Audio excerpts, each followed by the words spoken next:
Bayangkan, seorang Kapolres turun ke jalan, bukan dengan senjata, bukan dengan seragam, tapi dengan gerobak berisi tahu isi dan tempe mendoan.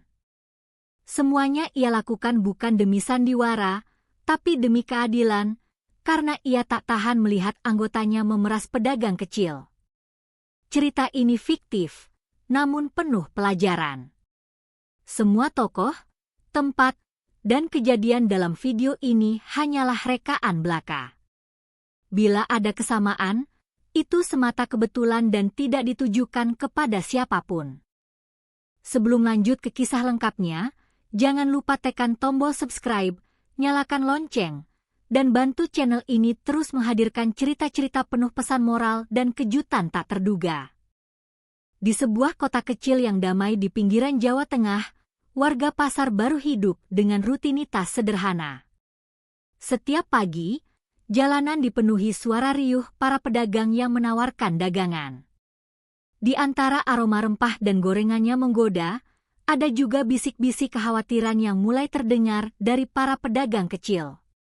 "Pak, kemarin saya dipalak lagi," katanya buat keamanan, "tapi tiap minggu diminta," ujar Bu Rini, penjual sayur, kepada rekan sesama pedagang.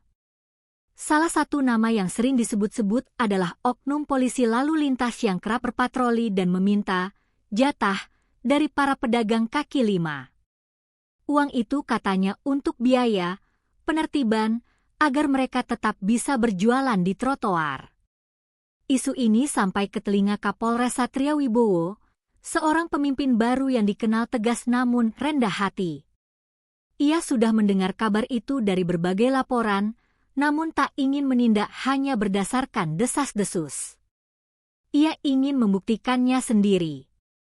Maka, ia menyusun rencana rahasia.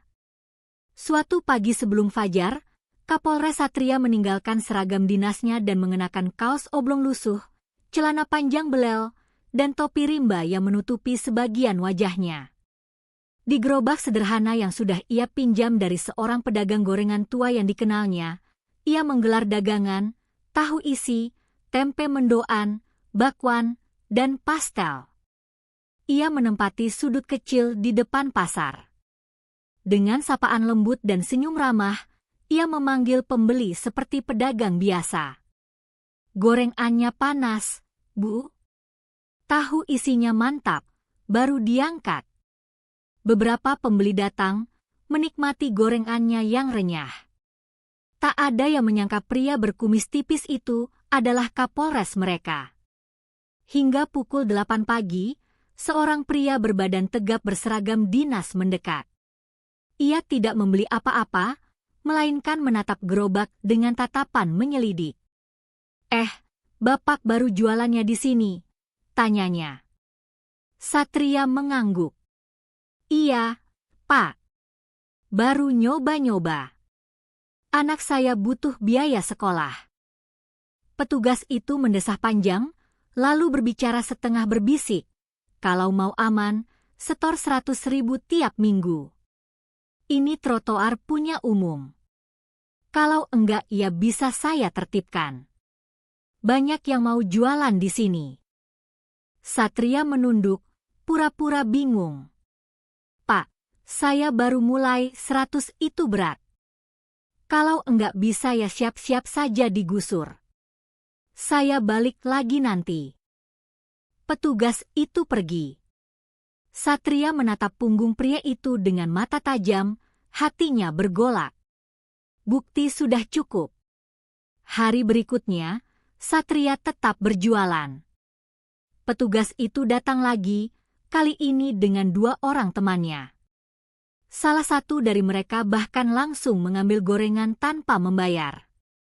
"Loh, ini belum bayar, Pak," ujar Satria pelan. Petugas itu mendesis. "Sudah, jangan banyak bacot. Kalau mau aman, ikut aturan kami saja." Tak lama kemudian, 2 mobil polisi datang. Dari dalam keluar beberapa anggota Propam dan wartawan media lokal. Di belakang mereka, muncul Satria dengan seragam lengkap. Ketiga petugas yang tadi memeras langsung pucat pasi. Salah satu dari mereka terdiam membeku, yang lain mencoba mengelak. "Saya cuma bercanda, Pak," katanya gugup. Satria tak menggubris. Ia menatap tajam mereka. "Saudara-saudara, inilah wajah dari pengkhianatan kecil yang merusak kepercayaan masyarakat. Polisi bukan preman. Kita dilahirkan untuk mengayomi, bukan menakuti." Ketiga oknum itu langsung diamankan. Masyarakat sekitar bertepuk tangan, beberapa bahkan meneteskan air mata. Burini mendekat sambil berkata, "Terima kasih, Pak Kapolres, akhirnya ada yang peduli." Keesokan harinya, pasar baru terasa lebih tenang. Para pedagang berdagang dengan senyum lega. Tak ada lagi pungli. Sebagai bentuk solidaritas, mereka menamai gerobak tempat Satria menyamar itu sebagai gerobak keadilan. Dan sejak saat itu, Kapolres Satria dikenal bukan hanya sebagai pemimpin, tapi pelindung rakyat yang benar-benar turun ke jalan, merasakan getirnya kehidupan orang kecil, dan berani menindak siapapun yang menyalahgunakan kekuasaan. Hikmah cerita. Di balik kesederhanaan seorang pedagang gorengan, tersembunyi keberanian luar biasa dari seorang pemimpin yang memilih turun langsung ke akar masalah. Bukan karena tak percaya anak buah, tapi karena hatinya terusik oleh jeritan rakyat kecil yang terlalu lama terabaikan. Kapolres Satria tidak hanya menegakkan hukum dengan tangan besi, tapi juga dengan hati yang lembut. Ia tahu bahwa kekuasaan tanpa empati akan menjelma menjadi tirani. Dan seragam bukanlah jubah kebal dari kesalahan, justru itu adalah tanggung jawab yang harus dijaga dengan penuh kehormatan. Apa yang dilakukan Kapolres dalam cerita ini, meskipun fiktif, mengajarkan pada kita bahwa keadilan tidak harus turun dari atas menara. Kadang, ia hadir lewat gerobak kecil, lewat senyum ramah penjual gorengan, dan lewat mata tajam yang jeli melihat ketidakadilan di sekitarnya. Seringkali kita mengeluh tentang sistem, tentang aparat, tentang pemerintah. Namun kisah ini ingin mengajak kita semua untuk percaya, perubahan bisa datang selama masih ada orang jujur yang berani berdiri di tengah kebusukan dan mengatakan, "Cukup." Kepada para petugas, baik itu polisi, satpam, atau aparat lainnya, cerita ini mengingatkan, jangan pernah remehkan kekuasaan yang dititipkan. Karena tangan yang seharusnya mengayomi, jika digunakan untuk menindas, hanya akan menjadi simbol kebencian dan ketakutan. Dan kepada kita semua, masyarakat biasa, jangan takut untuk bersuara. Jangan takut untuk menolak pungli. Karena suara rakyat yang bersatu bisa mengalahkan intimidasi. Keadilan tak selalu datang dalam bentuk gedung megah atau persidangan mewah. Kadang, keadilan datang dari pria sederhana yang rela berdiri di tepi jalan, menjual gorengan demi mencari kebenaran. Semoga kita menjadi bagian dari perubahan, bukan hanya penonton dari ketidakadilan.